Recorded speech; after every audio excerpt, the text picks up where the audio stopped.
We all know that a narcissist will do whatever they can to make you look like the one that's in the wrong. But what happens when you really are the person that is wrong? Well, narcissists will use whatever they can to make you feel ashamed, less than, embarrassed, frustrated, angry, and they have several tactics that they use to do that. So when you are wrong, which all of us are at some point, we're human, we make mistakes. It could be that you made a wrong statement. It could be that you misspoke. It could be that you weren't thinking straight because you didn't have a great night of sleep or something like that, but we all do it. So what happens with a narcissist is they'll do several things, which could be like teasing you mercilessly, laughing at you, making fun of you, acting like you're just a big joke. They might also criticize your decision, like, who would think something like that? That's stupid. Or you made the decision to do that. No wonder you're not making money. Those types of things. They have that look of contempt on their face, like, you're so stupid. And they may not even say that you're so stupid, but they're thinking it in their head. They might also gang up on you with others. So, other siblings, other family members, friends. They might even pit your own children against you. And that could be really painful.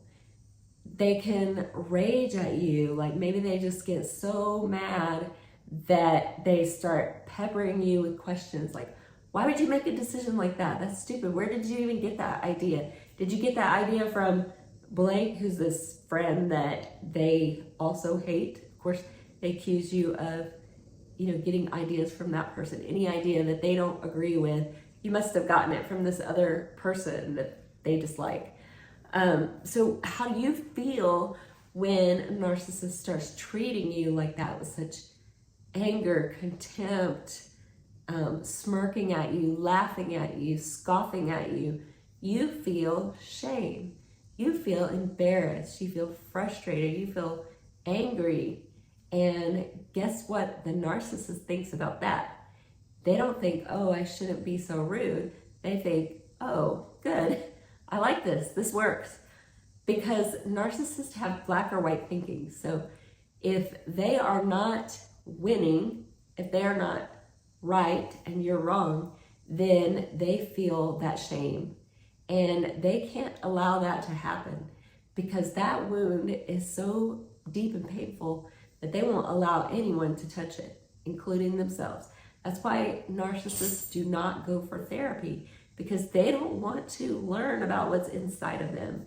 They want to push that away, shove it away, and they project it onto other people. It's usually somebody that feels really close to them, like their partner, their kids, their family members. So if you're really sensitive as well, you may even start reacting to the look on their face. They may not have to say anything. You can just, feel their energy, feel their emotions, and it will shut you down. Why do narcissists shame you for being wrong? It's kind of what we talked about. It's that black or white thinking where, if they are right and you're wrong, then they're winning. If you're right, they're losing, and they can't have that. There's no open-mindedness. There's no maybe part of what you're saying is right and we can compromise. No, they can't do that. They're just either right or wrong, and in their eyes, they're always right. And you're always wrong.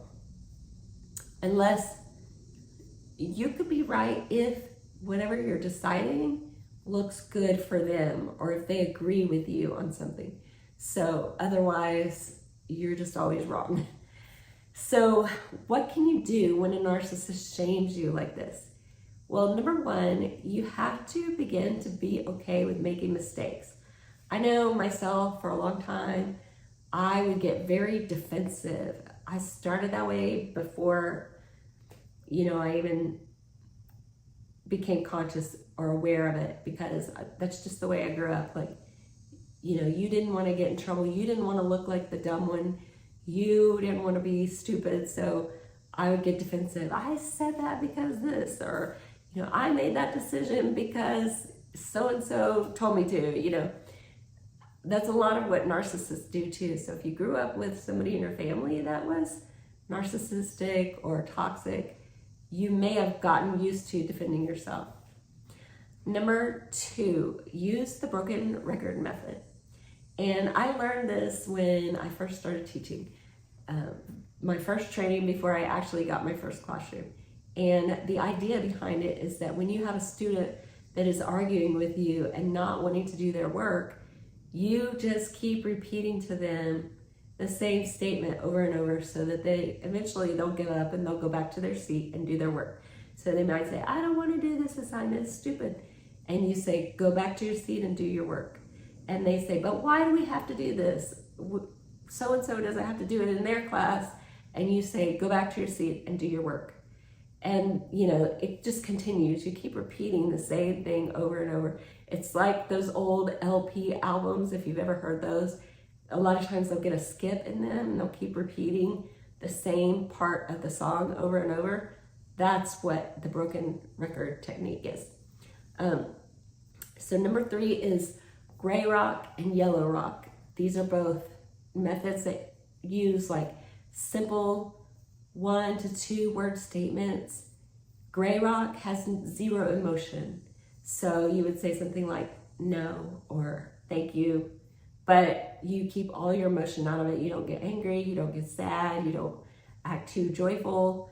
And what that does is takes the emotion out of your part of the argument, your side, so that the narcissist can't get any supply from you.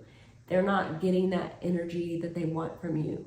So hopefully they would just give up and walk away. It doesn't always work because sometimes it just gets the narcissist more agitated. So you may need to try yellow rock, and that is a more friendly tone. You're being more kind, but you're still using just the very minimal statements like, yes, I will check my calendar, or, that's the way I see it, or that's interesting. It's just very simple. Maybe you're right. Very kind, but simple, and with not very much emotion. Number 4 is to walk away. So that's just you getting out of the conversation. You can excuse yourself by saying you have to go to the restroom, or you want to get a drink, or, you could say something like, this conversation is not productive, I'm going to walk away. You can tell them, you'll come back and talk to them later. You could even say something like, I'll catch up with you later. But you just want to exit the conversation as quietly and calmly as possible so that you don't continue in this long, drawn out. And narcissists are really good at catching you in a circular argument where they keep you, where you can't talk, you don't get a say in the conversation. They are the one doing all the talking, and they're just, raging at you, and you don't want to be in that position. You want to get out as soon as possible. Number 5 is talk with somebody supportive. So a lot of times we isolate ourselves because we do feel the shame that the narcissist continuously puts on us. They make us feel embarrassed, they make us feel stupid. So you need to open up to somebody that validates your feelings, that is supportive of you, and somebody that's trustful. So that could be a friend, it could be a family member, it could be a coach, it could be a therapist. And that's what I do. I work with people that have been in really toxic relationships, narcissistic relationships.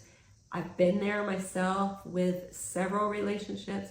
So if you need somebody to validate your feelings, that's what I'm really good at. What happens with a narcissist after you have been with them for a while and you've learned that it's not safe to be wrong, you start bottling up your feelings because you get scared. Like, if I say this, they're going to get mad. They're going to just make a big joke out of it. They're going to make fun of me. And you just start keeping your emotions and your thoughts to yourself. And that's not healthy for you, because these are negative emotions. And if you don't let them out and find support in some way, you will just get sicker and sicker and sicker. And I mean physically sick. If you've ever read the book, The Body Keeps the Score, there's work by Dr. John Sarno that talks about this. But our body holds all those negative emotions inside, and you'll start having stomach problems, migraines, hip pain, foot pain, back pain. And it's all due to the stress that you're feeling from this narcissistic person.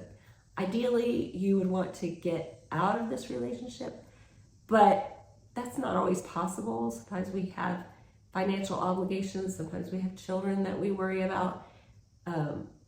So do what you can by finding support for yourself, learning a self-care practice, and just surrounding yourself with people that you can trust whenever possible.